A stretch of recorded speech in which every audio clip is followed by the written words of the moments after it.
Magandang araw sa inyong lahat. Welcome back sa aking mga kaibigan, aviation enthusiasts, mga young pilots to be someday, my colleagues in the aviation industry. Ladies and gentlemen, welcome. This is Captain Frank once again.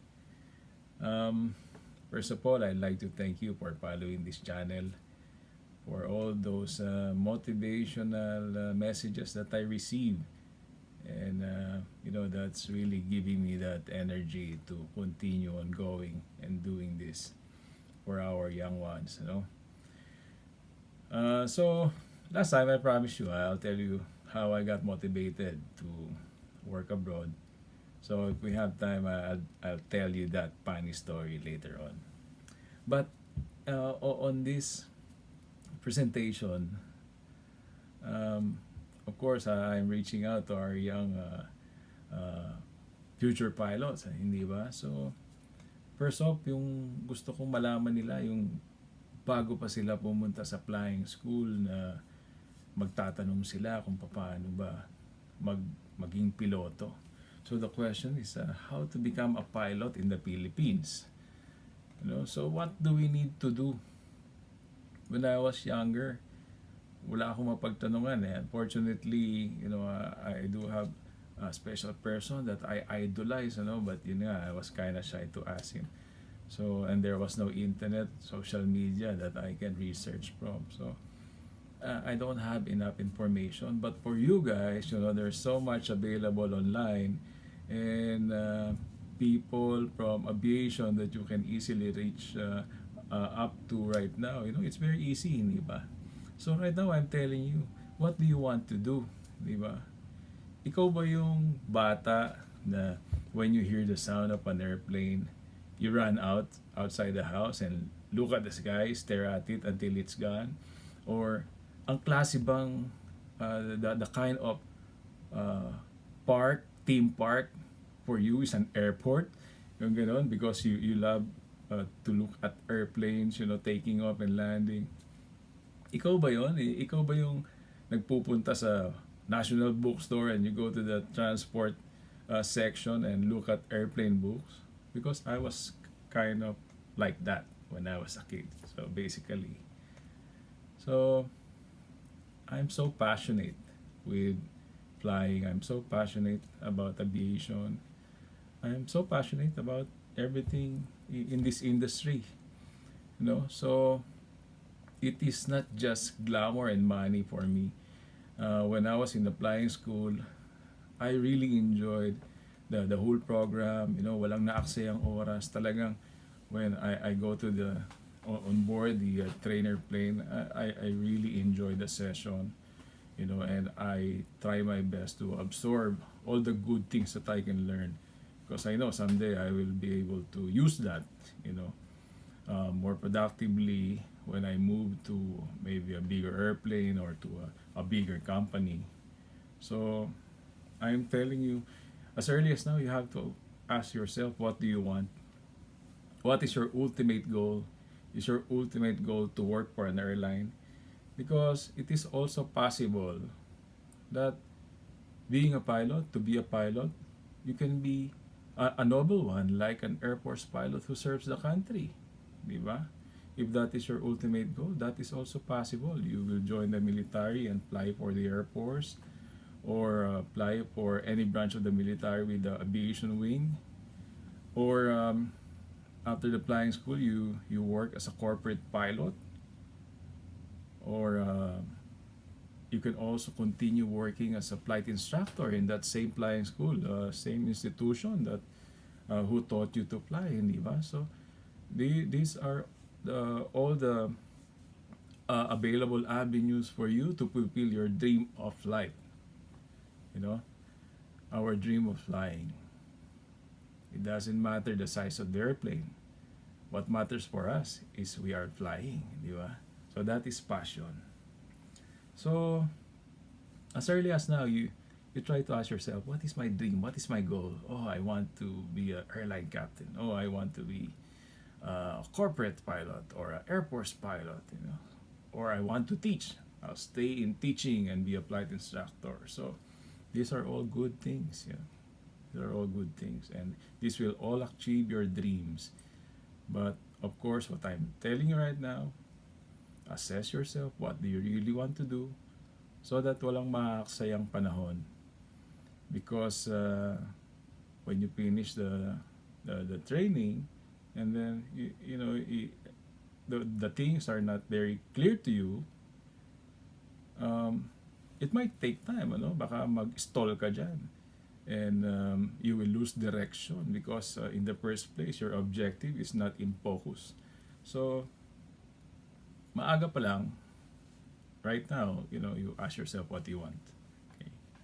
And then, kapag naka-decide ka na, when you are already decided that, then it's time to research, where to take that kind of education, where to take that kind of training.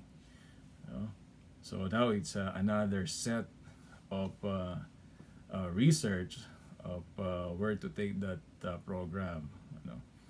And then after doing that, there's also this part of personal assessment. Is my age right to continue? Well, actually, for the age, I would tell you, I think um, the only thing that will limit your age in aviation are the airline companies that are willing to hire you. Kasi normally in the airline, they set up a age limit when you can join them. So back in the days, it actually depends on the timing, but I remember it varies from the age 47 or 55 or even 3 or 4 years before mandatory retirement age. There's a logic on that because of course, if you join a company, they have to train you, to standardize you, and they have to spend an amount of money for that kind of training. So those number of years, are calculated enough to cover or recover the amount of or the cost of training they spent on you. So there's also a logic why there's that maximum age to join an airline. So it really depends on the company. So they're the ones setting the maximum age. So I'm not saying everyone is maximum age 47 or 55 or things like that.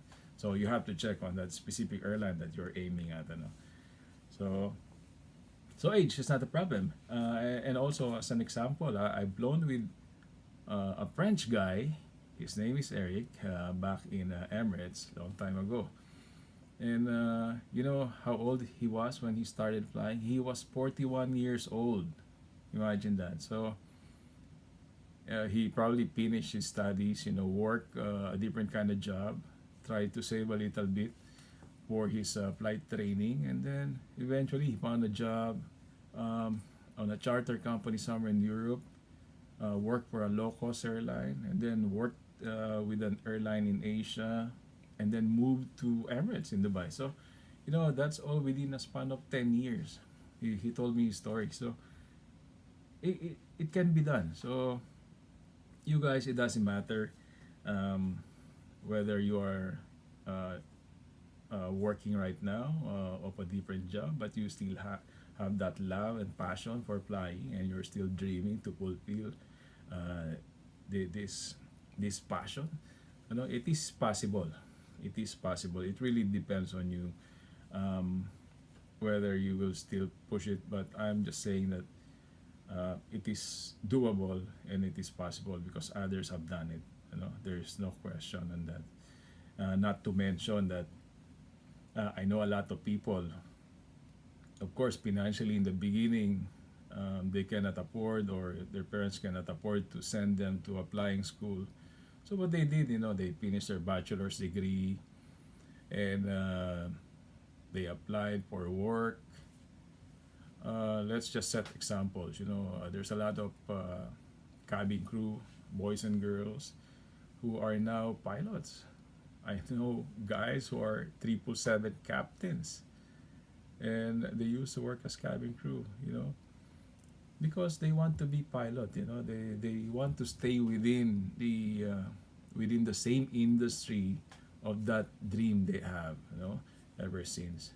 And it is such a successful story. uh, there are dispatchers. I know somebody who even worked as a ground instructor. Eventually, he got his license, and then he joined the airline, and then he retired as a 777 captain. Amazing stories, hindi ba? It's happening here in the Philippines and all around the world.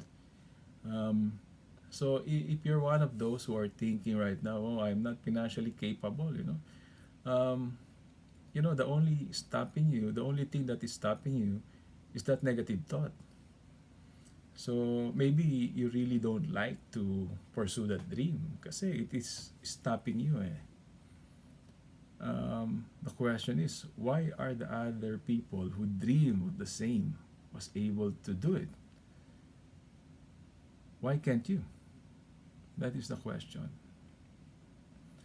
So I am trying to give you that motivation. I'm trying to present you something that is real. I'm not just making up stories here.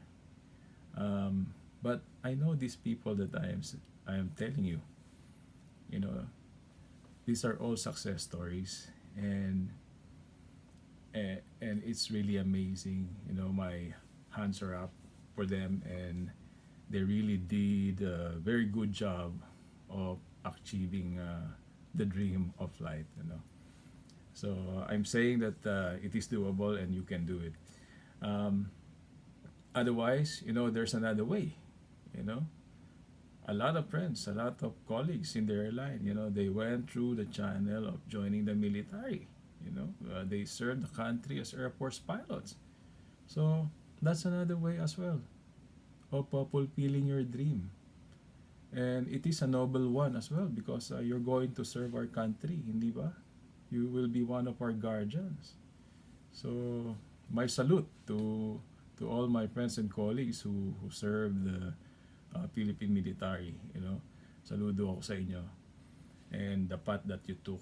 And the young ones are, they should emulate the things that you did. Gayahin kayo at sundan din kayo kung magagawa lang sana namin lahat. So for the young ones, that's another one. It's a good thing. So age is not a limit. Then you have other options if you are not financially capable right now. So talagang yung drive ninyo, yung spirit na lang ang magtutulak sa inyo kung talagang gusto nyong ituloy pa o hindi na. So yun ang gusto kong i-share sa inyo ngayong araw na to. Kung sa height naman ng pag-uusapan, tulad ng ibang mga nagtatanong, alam nyo sa airline especially, kalat-kalat kasi yung mga push button ng mga makikita nyo sa loob ng cockpit eh. And most of them nandun sa overhead panel. And unfortunately, the pilot seat, we can only adjust it maximum forward, backward, up and down. And if you're too short, you might not be able to reach the button doon sa dulo ng overhead. So what if it is a part of a procedure, both normal or abnormal? That can be something that can be an issue. That's why na majority, if not all airlines, are requiring a minimum height for female and which is different from female and male pilot applicants. So before entering, they will give you the requirements. That includes the height for pilots. So technically, merong logic din yung height requirement na yun. So aside from being in uniform, of course, if you have to present your crew, hindi ba? Hindi naman parang do-re-mi yung height nila. So mostly makikita nyo yung mga pilots almost very close ang mga height nila, mapababae or lalaki. So that is one. It is also part of the uniform. So, if you're on the right height, then you're good, hindi ba? But again, it doesn't stop you from being a pilot. You can still get your license. But then, unfortunately, baka nga hindi lang pumasa sa airline, hindi ba? But if you are going to buy your own airplane, then you can still be a licensed pilot. It's not a big problem. You are still fulfilling your dream. And that's what we're talking about here, fulfillment of the dream of flying. And so that's it. So let me share to you this story. One time I was doing a layover in Jakarta. I was a co-pilot on the 330 with Philippines. And then I saw this cabin crew. Well, let me rephrase that. I didn't know she was a cabin crew first. But she was swimming, blonde, looks European, so I swam close to her and then opened up a conversation, hi, hello, where you're from. I don't even remember now where she was from. And then I said, oh, I'm a pilot. Oh, and then she replied, oh, I work for Emirates. Oh, wow, Emirates. So guess what? I asked next. So I asked her, so how are your pilots? I tell you, what she said made me really decide to dream to join Emirates. She told me, the pilots, they live like kings. So from that day on, I never stopped dreaming that one day I will join Emirates. And in 2005, June 6, I did.